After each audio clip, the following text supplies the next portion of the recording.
Stories in Numbers. Stories that will make you feel either good or bad, but in a nice way. Not everything can be captured by numbers. We need stories to make sense of the world we live in. Make it your weekly dose of credible information. Kwenta na may kwento, Stories in Numbers with Miko Cañares. Hi, how are you? Welcome to the first episode of Stories in Numbers. Oftentimes, we look at numbers to measure progress at the personal, organizational, and even societal levels. Amount of assets, increase in income, weight loss, decrease in the number of people living below $2 a day, or number of deaths caused by COVID-19.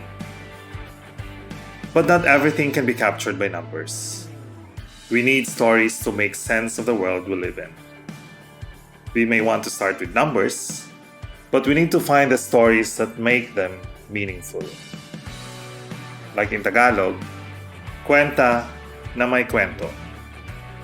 Stories in Numbers. I have 3 reasons why I started this podcast.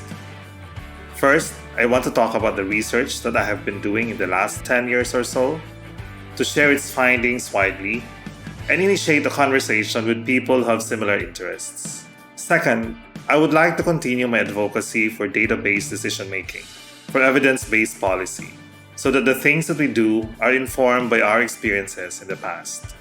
Finally, I would like to promote the idea that there's so much more that data can do to us, to empower us, to seek and work towards the change that we would like to see in ourselves, in our families, and in the society we live in. But first, let me tell you about myself. I am Michael Cañares. My friends call me Miko. I live in Tagbilaran City, in the beautiful island of Bohol in the Philippines. I have more than 23 years of experience in development work, primarily in research, results measurement, data-driven innovation design, and adaptive management.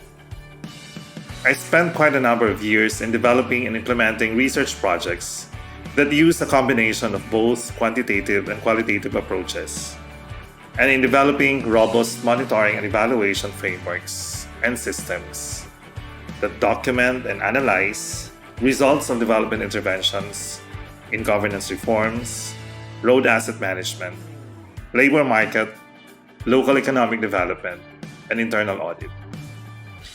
In the last 5 years or so, I have designed and developed data for development projects in Asia on key topics as open government, open data, digital literacy, and open contracting, and its applications in health, education, and natural resource management.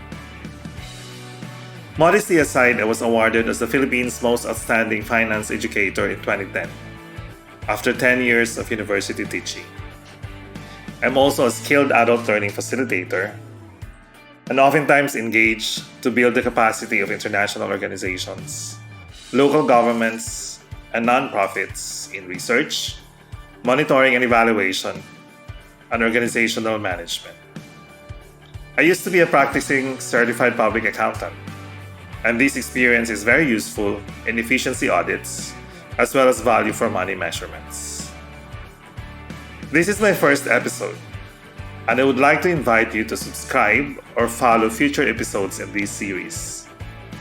For the next 5 episodes, I will be talking about the results of the socio-economic impact assessment of COVID-19 that I did with a group of volunteer researchers in Tagbilaran City. While the research is focused on one city, I believe its insights are very much applicable to different areas around the world, especially to low and middle income countries. I hope you will join me in future episodes so that together we talk about some good, some bad, some inspiring, some heartbreaking stories in numbers. Speak to you soon.